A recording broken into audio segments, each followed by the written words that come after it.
Makabagong henerasyon pa rin ba ang kumikilala sa wika o tila ito ay natatambunan na? Ang kabataan ay mulat na sa kasalukuyan, lalo na't ito'y kanilang napapaligiran. Sa kasalukuyang panahon, maraming iba't ibang salita ang umuusbong batay sa paano ito ginagamit ng mga tao.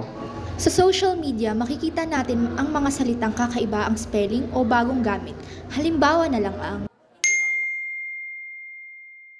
hindi na rin nawawala ang mga emoji sa bawat mensahe. Ito na ang bagong paraan ng mga kabataan para magpahayag ng kanilang damdamin at pakikipag-usap. Para sa nakakarami, mas masaya ang pag-uusap ng ganitong paraan. Ang ganitong paraan ng pagsusulat ay tinawag na wika ng Jejemon. Naging uso ito noong taong 2010 kasabay ng pagdami ng gumagamit ng cellphone at internet. Nagsimula ito sa salitang Espanyol na jeje na ang ibig sabihin ay pagtawa at nilagyan ng mon na nagaling naman sa sikat na palabas na Pokemon. Sa ganitong estilo, sinasadya ng mga kabataan na baguhin ang tamang baybay ng salita. Hinalo nila ang malalaking letra, maliliit na letra, pati na rin ang mga numero at iba't ibang simbolo. Ginagawa nila ito para magmukhang mas cool, mas iba sa normal, at para maipakita na sila ay naiiba sa karamihan. Para sa iba, mas nakakaaliw at mas masaya ang ganitong klase ng pagsusulat. Pero para sa iba naman, nakakalito at minsan nakakainis.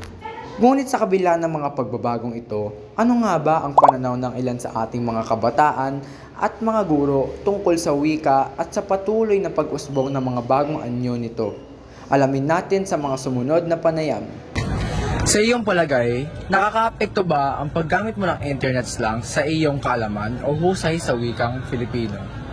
Oo, sapagkat sa pang-araw-araw nating buhay na paggamit ng internet slang, ang ating gramatika ay, sa kaalaman ng ating gramatika ay bumababa at ang ating pananalita ay nagbabago at nakakasanayang gamitin ng internet slang.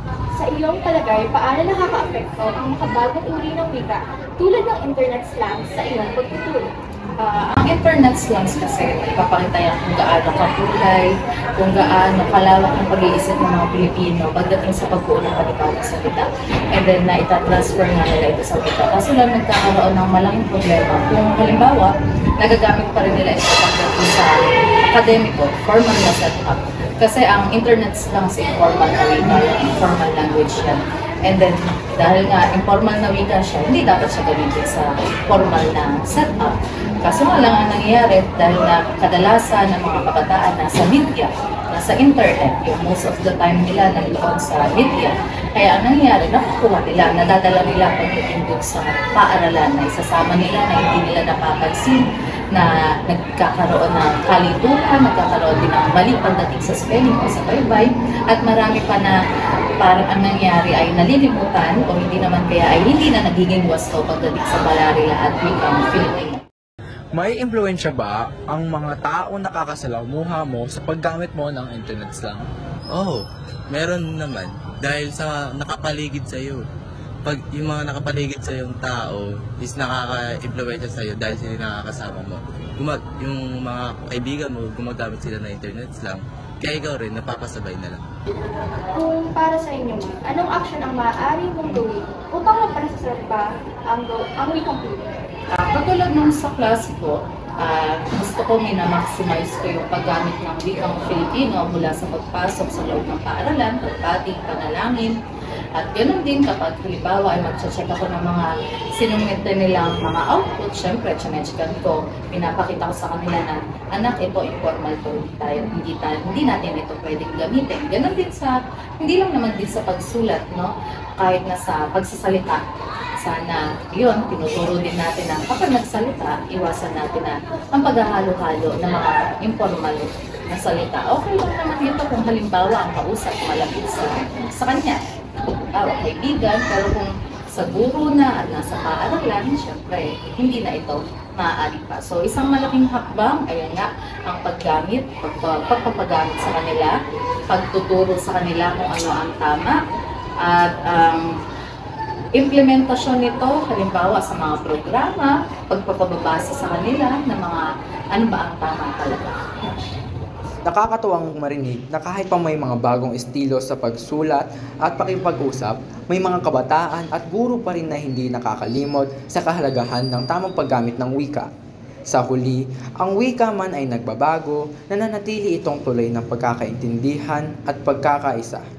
Tayo rin ang may hawak kung paano ito iingatan at patuloy na papahalagahan.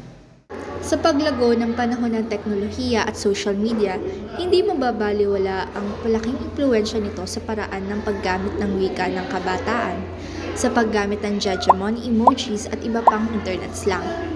Makikita kung paano ginagamit ng mga kabataan ang wika bilang instrumento ng pagpahayag at pagkakakilanlan. Bagamat may mga negatibong epekto ito sa tamang baybay at gramatika, hindi rin maitatanggi na bahagi ito ng patuloy na ebolusyon ng wika. Pinapakita lamang nito na ang wika ay buhay, nagbabago at sumasabay sa patuloy na pagbabago ng panahon. Mahalaga pa rin panatilihin ang tamang gamit ng wika sa formal na konteksto. Ngunit, dapat din kilalanin ang mga anyo ng wikang umuusbong bilang bahagi ng makabagong kultura ng komunikasyon. Kaya naman laging tatandaan, Ang wika ay buhay, hindi lamang ginagamit kundi isinasabuhay. sa makaluma man o makabago, ito'y iisa pa rin ang puso. Tayo ang tagapag-ingat ng ating wika saan mang dako ng mundo.